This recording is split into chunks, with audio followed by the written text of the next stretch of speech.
Kalau awak tengok air filter tu dah kotor setengah, dia ketuk, dia masukkan balik. Pulanglah enjin awak punya, bukan saya punya kan. Bukan saya tak kisahlah. Tapi kalau boleh beli je lah, benda tu tak mahal sangat.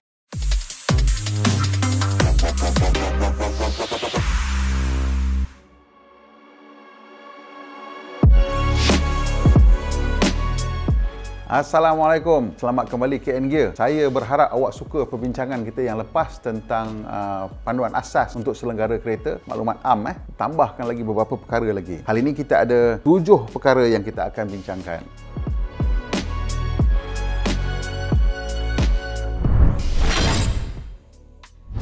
Yang pertama, bateri kereta. Bateri kereta ni berapa lama sekali nak kena tukar? Tak tahulah, sekarang orang kata antara 18 bulan hingga 2 tahun. Kalau dulu-dulu kadang-kadang bateri kereta boleh tahan 3 tahun, 3 tahun lebih, 4 tahun. Ada juga kemungkinan disebabkan kereta sekarang moden canggih-canggih ni, dia menggunakan banyak bateri. Jadi itu mungkin satu sebab lah. Dan yang keduanya juga, sebab kereta moden canggih-canggih ni, dia memerlukan voltan yang sekata. Dia tak boleh voltan tu drop ataupun turun. Bila voltan tu turun, kereta tu tak nak berfungsi dengan betul, jadi dia tak nak start, dia tak nak macam-macam. Itu pasal sekarang bateri-bateri baru ni kena canggih-canggih sikit, dia kena boleh bertahan voltan itu. Kalau kita tengok kereta lama-lama, kita ada voltmeter setengah kereta. Bila bateri tu baru, dia 12 volt. Charge tu dia mungkin lebih sikit lah, tengok dia punya charging kan. Jadi sekarang ni untuk kereta moden, dia orang katalah antara 18 hingga 24 bulan. Yang kedua, palang pencucuh ataupun kita panggil spark plug. Jadi spark plug ni adalah benda yang menyebabkan enjin tu boleh membakar bahan api lah. Jadi spark plug ni memang benda penting lah. Kalau dia tak elok, memang tak boleh jalan lah. So mengikut kebiasaan lah, kalau kita membeli spark plug yang biasa-biasa lah. Biasa-biasa tu dalam RM12, RM15 sebatang. Macam tu selalunya lebih kurang dalam 20,000 km, mungkin 25,000 km. Kalau awak tak tahu nasib baik 30,000 km boleh. Tapi kalau spark plug macam tu jangan berharap banyak sangat lah. Selalunya dalam 20 hingga 40,000 km dah nak kena tukar, depending on dia punya price range lah. Ada yang mahal sikit mungkin boleh tahan sampai 40, tapi kalau yang murah sikit mungkin 20 je. Tapi kalau awak kereta baru, macam biasa saya nak ingatkan, ikut jadual yang dihasilkan oleh pembuat kereta. Kalau dia kata nak tukar setiap 20, tukar setiap 20. Kalau setiap 40, tukar setiap 40. Tengok. Yang ketiga pula ialah minyak gearbox.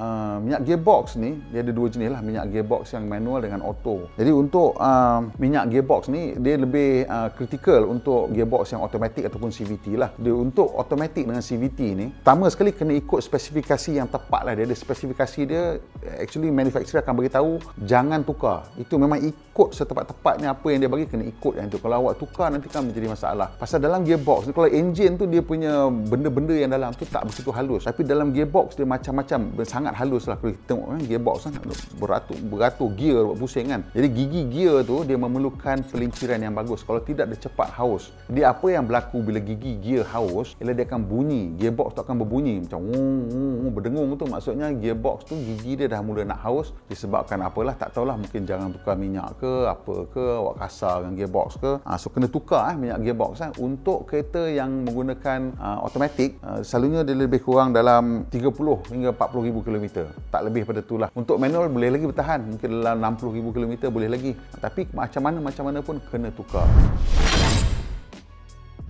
Yang keempat, water pump. Water pump ni memang kena check lah, kena jaga betul-betul lah. Jadi water pump ni selalunya tidak, saya tak pasti, saya rasa tak ada dalam peralatan yang kena tukar secara berkala. Selalunya tak ada. Dia bila berlaku masalah aja kena tukar. Kita assume kereta selalunya paling lama satu benda tu boleh tahan ialah 5 tahun. Water pump ni salah satu benda yang macam tu yang tak ada dalam berkala, jadi bila dia rosak kena tukar. Ianya selalunya bergantung kepada berkarat atau tak berkarat lah. Kalau dia dah berkarat tu maksudnya dia nak kena tukar lah. Kenapa dia jadi berkarat atau tak berkarat? Biasa kan bila tengok buka radiator cap ataupun dalam dia punya tabung simpanan lebihan air tu, tengok dalam tu warna apa. Kalau dalam tu warna karat, dan memang enjin tu akan selalu ada macam-macam masalah, overheating ke, dia punya cooling laluan air tu tersumbat ke apa ke. Cara nak mengurangkan masalah ni ialah dengan menggunakan coolant ataupun penyejuk, cecair penyejuk. Dalam kita punya servis manual tu, dia akan beritahu sebenarnya nak pakai coolant jenis apa dan berapa nisbah nak bancuhkan. Seboleh-bolehnya jangan gunakan air, gunakan coolant saja untuk isi dan juga untuk top up, kerana ini akan mengurangkan kadar berlakunya karat dalam enjin anda. Water pump anda juga akan tahan lebih lama. Yang kelima, Yang kelima ialah cair power steering. Cair power steering ni ialah untuk kereta-kereta yang masih menggunakan hydraulic power steering lah. Sekarang dah banyak menggunakan electric power steering, jadi benda tu dah tak ada. Jadi bila awak tengok kereta tu ada power steering pump, that means ada power steering fluid ataupun cair power steering, dan itu perlu ditukar secara berkala. Kalau kereta awak pakai menggunakan electric power steering, macam kereta baru-baru sekarang banyak menggunakan EPS. Sebagai contoh, kalau kereta Proton tu Persona tu dah pakai EPS lah, so dah memang tak ada lah. Kalau Saga masih lagi pakai hydraulic, so ada. So kalau Pro 2 kena check yang mana pakai EPS, yang mana tidak. Yang mana yang dah pakai EPS tu dan dah tak ada lagi dah. Tapi yang menggunakan hydraulic punya power steering kena tukar lebih kurang 3 hingga 5 tahun lah. Benda tu taklah kerap sangat. Awak lagi sekali tengok jadual manufacturer tu. Kalau awak beli kereta second hand pun, let's say lah awak beli BMW tahun 90-an dan buku servis manual dah tak ada. Masuk dekat internet, kat Google, pergi cari balik. Selalunya servis manual tu ada dalam internet. Yang keenam, radiator coolant.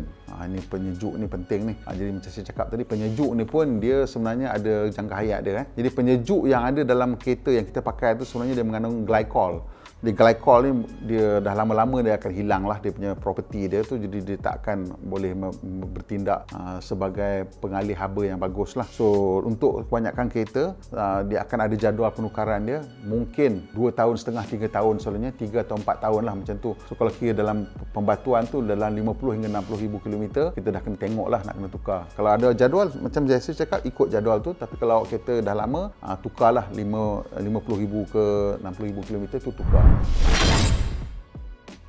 Dan yang terakhir, nombor 7, penapis udara ataupun air filter. Inilah benda yang pertama yang menghalangkan kekotoran masuk ke dalam enjin. Jadi kalau dah masuk, habuk sudah masuk, dia akan tersumbat dalam tu, nanti kan macam-macam masalah akan berlaku. Jadi air filter ni selalunya manufacturer akan jual jenis cartridge lah. Dia ada macam whatever bentuk lah, masukkan dalam dia punya filter box tu, masukkan. Ada yang boleh dicuci semula. Kalau yang jenis dia boleh dicuci semula tu, mungkin dia bertahan lebih lama sikit, tapi harga dia mungkin lebih mahal sedikit lah. Kalau awak tengok air filter dah kotor setengah, dia ketuk, dia masukkan balik. Pulanglah enjin awak punya, bukan saya punya kan. Bukan saya tak kisahlah. Tapi kalau boleh beli je lah, benda tu tak mahal sangat. Benda penting sangat-sangat ni air filter ni, tukar ikut jadual, sebab kalau tidak habuk masuk dalam enjin, ini akan menyebabkan macam-macam masalah. Tu 7 jangan lupa benda-benda ni semua. Ingat, kena pastikan kalau awak beli kereta, ingat at least kasar-kasar tahulah benda ni semua kena ditukar. Kalau awak ada idea apa lagi benda-benda yang kita nak bincangkan lah, mungkin aircon punya servis ke macam mana, ataupun macam mana nak tengok power steering ke ataupun power seat ke, apa-apa boleh beritahu kat kita. Kita akan cuba hasilkan satu guide lah untuk kita bincangkan dan kongsikan dengan anda. Okey, kalau awak suka video ni, tolong tekan like, dan kalau rasa ada ramai kawan-kawan yang macam blur-blur sotong sikit pasal benda-benda ni, kongsi baik-baik kat mereka. Dan kalau bolehlah tolong kita sikit subscribe. Dah subscribe, tekan butang loceng supaya dapat makluman terkini bila kita buat naik video terbaru. Kita jumpa lagi.